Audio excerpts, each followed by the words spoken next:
Halo sahabat semua, sebelum kita mulai pembahasan penting ini, jangan lupa untuk klik tombol like, tinggalkan komentar kalian di bawah, lalu tekan subscribe dan aktifkan lonceng notifikasinya. Dan jangan lupa juga bagikan video ini kepada teman-teman kalian, supaya makin banyak orang yang bisa mendapatkan manfaat dari pembahasan ini. Karena satu share dari kamu bisa jadi penolong untuk orang lain. Sekarang ini, semua pedagang merasakan hal yang sama. Daya beli masyarakat menurun drastis, pasar semakin sepi dan barang dagangan sering tidak habis terjual. Banyak yang mengeluh kerana modal sudah keluar besar, tapi keuntungan yang didapat semakin kecil.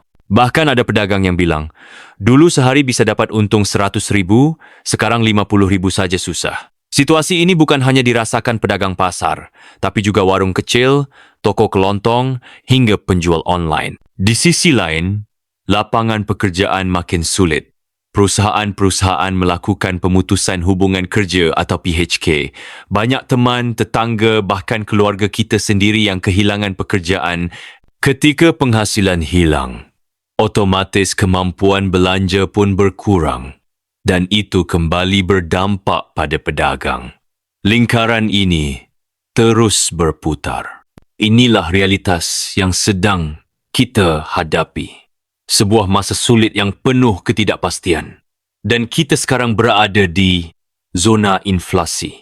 Inflasi sering terdengar di berita, tapi jarang benar-benar dipahami.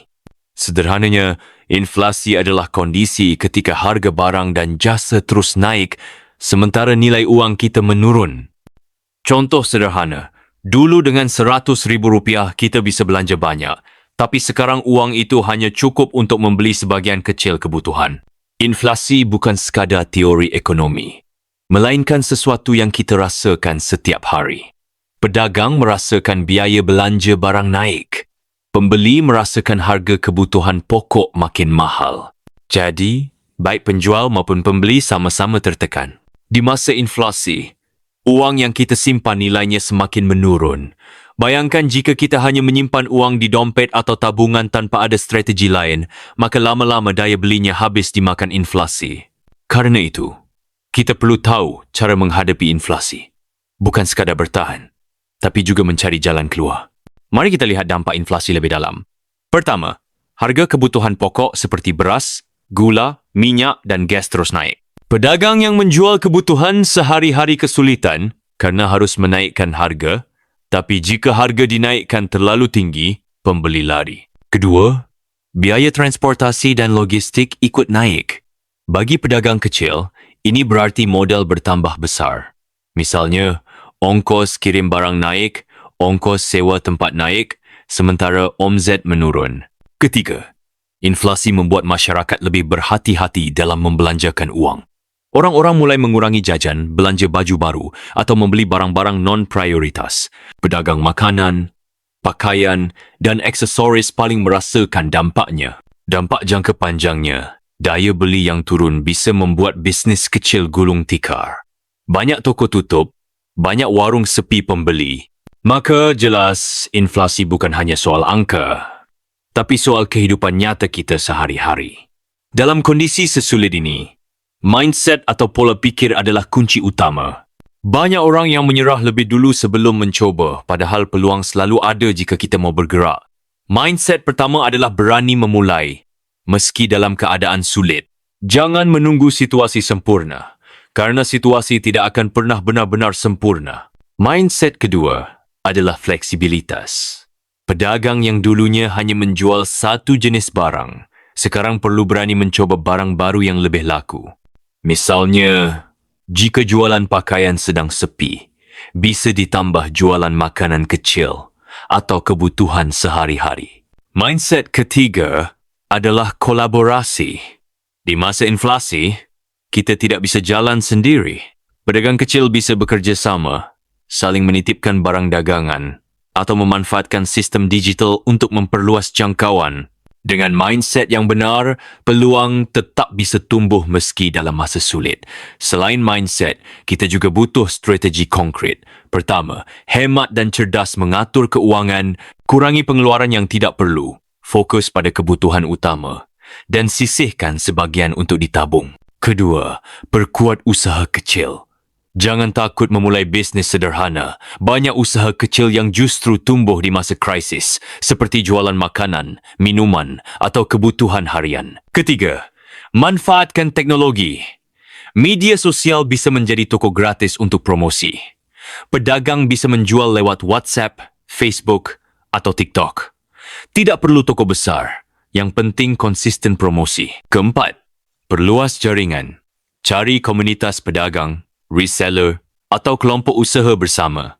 Dengan jaringan yang kuat, kita bisa berbagi peluang, berbagi modal, bahkan saling mendukung. Satu kesalahan yang sering dilakukan masyarakat saat inflasi adalah hanya menyimpan uang dalam bentuk tunai. Padahal, setiap tahun nilainya terus berkurang. Karena itu, kita perlu memikirkan investasi. Investasi bukan hanya untuk orang kaya. Justru orang kecil perlu belajar investasi supaya bisa bertahan. Investasi bisa dalam bentuk usaha, tabungan emas, atau barang produktif. Kenapa emas? Karena emas nilainya cenderung stabil bahkan naik di masa inflasi.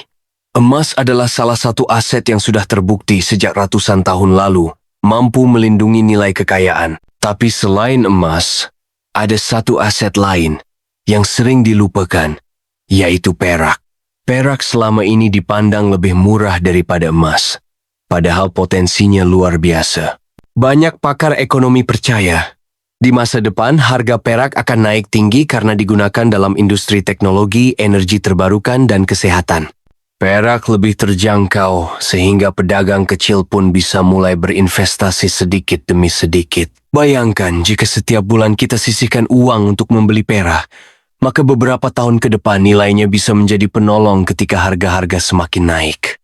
Jadi, selain berjualan untuk kebutuhan sehari-hari, jangan lupa menyisihkan hasilnya untuk investasi di emas dan perak. Inilah cara sederhana tapi kuat untuk bertahan di masa inflasi. Kita sudah membahas kondisi sulit pedagang, arti inflasi, dampaknya, mindset, strategi bertahan, hingga pentingnya investasi emas dan perak. Pesannya sederhana, jangan menyerah. Masa sulit memang berat, tapi justru dari masa sulit lahir orang-orang tangguh. Setiap pedagang, setiap keluarga, setiap individu punya peluang untuk bertahan bahkan berkembang, asal mau belajar dan bergerak. Inflasi mungkin tidak bisa kita hentikan, tapi kita bisa mempersiapkan diri. Mulailah dengan langkah kecil. Hemat, kreatif, kolaboratif, dan sisihkan untuk investasi. Karena masa depan ditentukan oleh keputusan yang kita ambil hari ini. Semoga kita semua bisa melewati masa inflasi ini dengan lebih kuat, lebih bijak, dan lebih sejahtera.